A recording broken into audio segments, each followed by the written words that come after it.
Let's first begin by bringing you the details of what exactly happened in Tamil Nadu. In Chennai, a very reputed school there, a teacher was accused of sexually harassing students. You must be wondering, how did that happen? Schools have not even begun. Classes were online.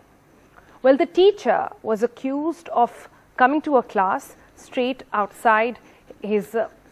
from his washroom without a shirt and just a towel wrapped around him.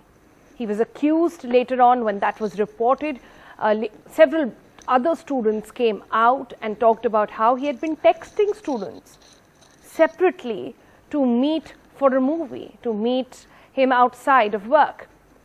This specific teacher has been accused of asking for personal pictures on WhatsApp of students, accused of making sexually colored remarks, sexual advances as well.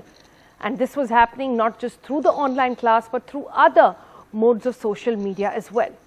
Clearly, action was taken on this, and when this was reported, it became a huge issue, not just online, but politicians jumping into it as well. And quite proactively, we now have new guidelines set out by the Tamil Nadu government, which talks about how an advisory committee will now be set up in every school. There will be a dress code even for online classes, for faculty and for students. And all online classes now will be recorded for review. Safety boxes will be put out on school campuses to receive complaints and feedback as well, but one wonders how that will really help for online classes. Apart from that, schools are to observe Child Abuse Prevention Week as well, from the 15th of November to the 22nd of November. And there will be orientation programs that will take place amongst all stakeholders to try and understand in detail what exactly is the POCSO Act. But like we said, this is very proactively happening in Tamil Nadu, but this is not a standalone case. It is noteworthy to sort of point out at this point that a number of online child abuse cases are on the rise, and it's not just limited to India. A majority of countries which went into similar lockdowns are facing the problem as well. Reports of online sexual exploitation of Canadian children during the COVID-19 pandemic has risen too. Abusers have been taking advantage of the fact that kids are spending more time online, exploit them through live distant child abuse. It's a new term which has actually come into being during this time of the pandemic and these online classes.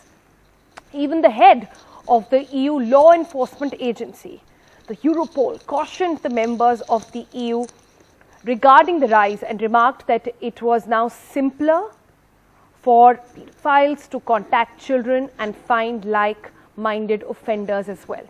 In Australia, similarly, police commander there has raised the concern and warned the offenders will use second wave of COVID-19 as an opportunity to find more potential child victims, as young people spend increasingly more amount of time online and limited time under adult supervision.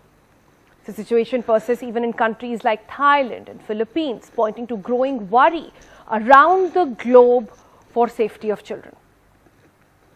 Now, what are these violations really? What is it that we need to be watchful for?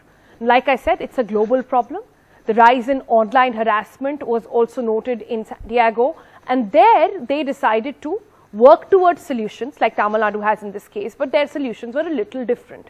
They in fact wanted to formulate guidelines on what they call our professional adult student boundaries and violations. There is now a code of conduct there, which talks about singling out a particular student for personal attention and friendship to be noted. Encouraging students to confide their personal or family problems is to be noted. Exchanging personal gifts, cards, or even letters to be noted. Socializing or spending time with students, example meals or movies outside work, is to be noted, and this is now prohibited in that place. But much of this is being talked about across the globe, like I said, by UNICEF as well, and they have some solutions.